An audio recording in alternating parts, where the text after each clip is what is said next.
There are new questions about selective intelligence leaks aimed at damaging the Trump administration. There are new reports tonight that Jared Kushner, the president's son-in-law and senior advisor, is now under FBI scrutiny in the Russia investigation. According to the Wall Street Journal, Kushner's lawyers said he will fully cooperate. Here now with reaction to tonight's breaking news is former White House press secretary Ari Fleischer and American Conservative Union chairman Matt Schlapp. Gentlemen, thank you for joining us tonight on this breaking news evening. Matt, I'll begin with you. What is your reaction to President Trump calling out NATO members for not paying their fair share? Well, you know, Kimberly, it was never about making Europe great again. And I actually think it's kind of refreshing in diplomatic circles to have an American leader just be very direct and very honest. There was a period of time in our recent history where America was so dominant and so big, and we were so optimistic about our economic leadership that we could cavalierly just pay for things all over the globe and shed our jobs. And I think Trump has connected with the American people who say, you know, we've lost so much about America that it's time for us to stand up for what's in our interests. It is in our interest to have a strong NATO, but it's the right thing to do for everybody to fulfill their commitments. All right, Ari, how do you see it? Oh, that's exactly right. You know, it's just not right. When you sign up to belong to an alliance, and one of the terms for signing up is that you are supposed to spend 2% of your budget on defense, that way we're all strong together, and you don't do it, you're mooching, you're freeloading. You're freeloading off of the only 5 nations of the 28 who do pay. So I was very supportive of Donald Trump doing it. It's a message they need to hear. He needs to break some glass. I would have added one other element. While all 28 were standing in front of me, I'd have singled out the 4 others in addition to the United States who are paying. I just said thank you to the United Kingdom, thank you to Greece, thank you Estonia, thank you Poland, and send that signal. I'm not thanking the other 23. You know, Ari, I want to stick with you on this for a moment. After the Manchester terror attack, you know, isn't President Trump right to continue this push for NATO to do more to fight terror? Yes. It's not just about your financial obligation, but put some skin in the game here.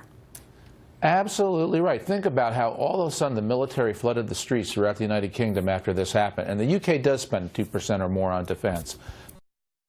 The other nations, Germany, a wealthy nation, Italy, a wealthy nation, France, a wealthy nation, why aren't they doing it? They certainly could, but they choose not to because they'd rather spend their money on welfare programs and welfare payments, as it's part of the Western European tradition of being quasi-socialist and very expensive and lavish. Well, that means they're not paying what they're supposed to for defense, and it hurts all of us. Yes, absolutely. Now, Matt, what do you think that President Trump's message should be tomorrow for the G7 summit? Well, once again, I think what President Trump ran on is this idea that we're no longer just going to shed our jobs and our economic opportunity for strategic relationships and purposes. It's going to be about America standing up for what's right for America. So he's got a level set with these other first world nations about the fact that we want to do business together. We want to have free trade. We want to do commerce together. But he's going to aggressively be a cheerleader for the American point of view. Don't expect America to pick up all the bills like Ari was talking about, to be the world's patsy. We're going to do what's in our interests, and it's about time we did that. And I think that's going to be part of his message. Certainly. You know, Ari, a lot has been discussed now in terms of the travel ban, extreme vetting, and when we think about this, what has happened here, this very horrifying example in terms of Manchester and what happened and the bombing there, people looking at this saying, wait a second, maybe President Trump, I think, is on to something in terms of look at the countries that have been impacted, the travel that allegedly this individual had back and forth from Libya, etc. Well, I'm in a different place on this one, Kimberly. I just have to say it. When Donald Trump was a candidate, and he did call it a Muslim ban back then, I publicly opposed it. I thought it was the wrong thing to do. And now that it's revised and it's changed around, I'm still not supportive of it, with the exception of Syria.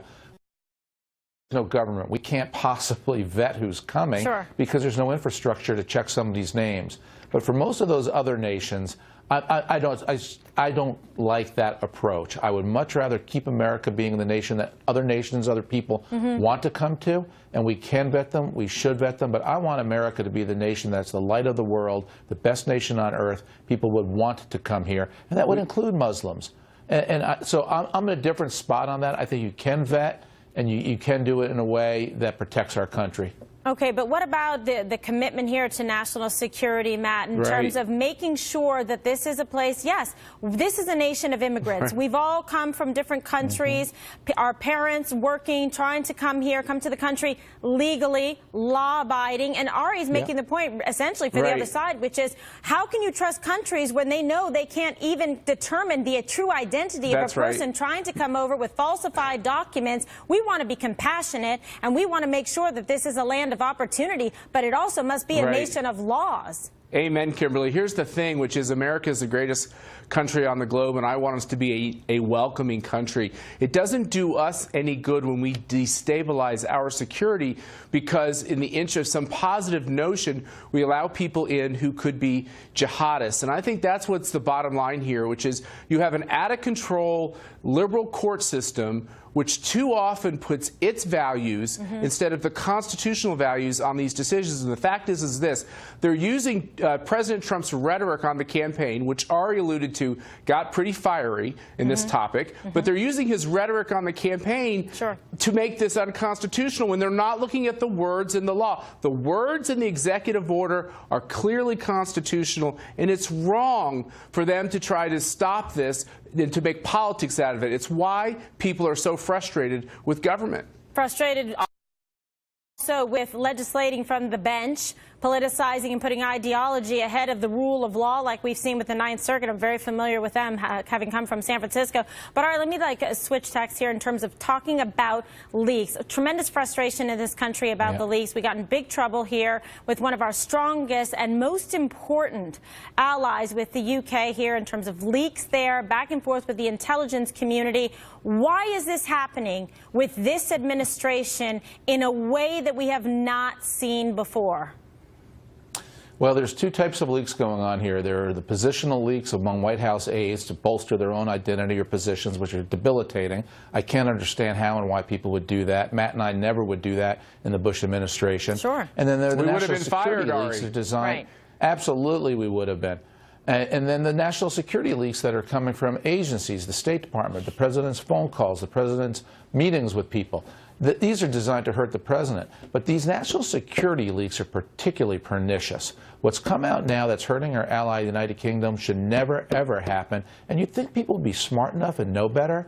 And I hope we do find who they are. No, you're absolutely right. But, you know, Matt, you bring up a great point. There has to be repercussions. The people that are doing this, you have to launch an investigation, bring in somebody from the outside if you want, to determine who is doing this, because they are acting against the national security interests of the United States, and it shouldn't be tolerated. I think this president deserves better, and it seems to me that he should have people, Matt, that he can trust, that are loyal not only to this president, but to the flag, and aren't going to compromise this country or our allies. You know, two things here. I agree with Ari that these leaks coming from the president's closest advisors out of the White House, they think they're helping their own reputations, but they're actually doing a disservice to the president. And the second thing is that when you see the fact that we have not filled as many of these jobs in these agencies, these political jobs, we don't have control on the system like previous presidents have, and it's imperative upon them and the president himself to make these choices.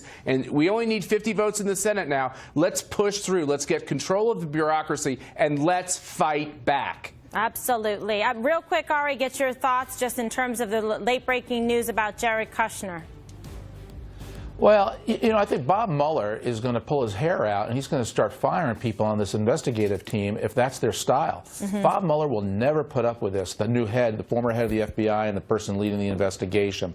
So I think these are holdovers who have been doing the work, and if they continue to unfairly name who they're talking to or who a probe is even just looking at, Mueller will put an end to it. I agree. Yeah, put an end to the witch hunt that's going on. The reaction is American Conservative Union Chairman Matt Schlapp and Fox News contributor Doug Schoen. Gentlemen, thank you for staying up with me tonight, staying up with America. Happy to. A lot of news breaking here, but I do want to talk about this, you know, the president's remarks in NATO, because very important, really calling them out straight to their face, being very transparent and saying, listen, you want to enjoy the benefits of this organization and make it something, an alliance that matters, Right. you've got to stand with the United States Right. financially as well. Well, look, and obviously as a patriotic American, of course, I support everyone paying their fair share.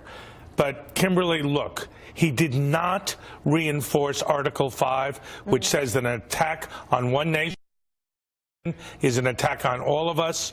Nations in the Baltics are worried about Russia. It doesn't send a good message to our allies around the world. I would have much preferred the president to have been positive and assertive about the central alliance in American democratic life, which is the NATO alliance. So while the president was right to ask for the money, he would have done better, I think, for the United States being more positive and asserted the role and primacy of Article 5. Okay, Matt, so the president, he's got the Jerry Maguire down, show me the money, but maybe, you know, he left out the important part of Article 5 so that they know and feel the security to know that the United States isn't just going to take the money, but they're going to stand with them and bring the brawn, too.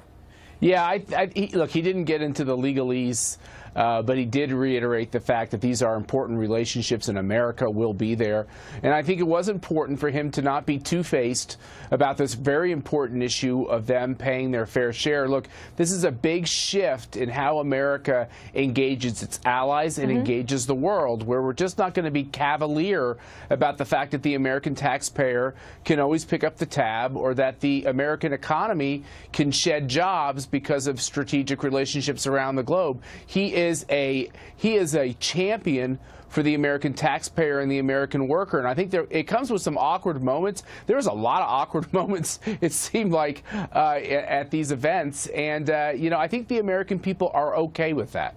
Yeah, I mean, I think they're going to have to be, so to speak. But he was very consistent, you know, to me, it seems at least, in terms of the campaign as candidate Trump, to say they're going to have to pay their fair share. He was really questioning, you know, the benefit of NATO. So he did come out there and essentially support it and say, but listen, if you want us to be all in, we need to know that you've got skin in the game too, Doug. Right, and I would have much preferred a more assertive speech about the role of NATO, about Article 5, which, Matt, with all due respect, is not legalese, but it's at the core of the relationship which is central to our democratic values.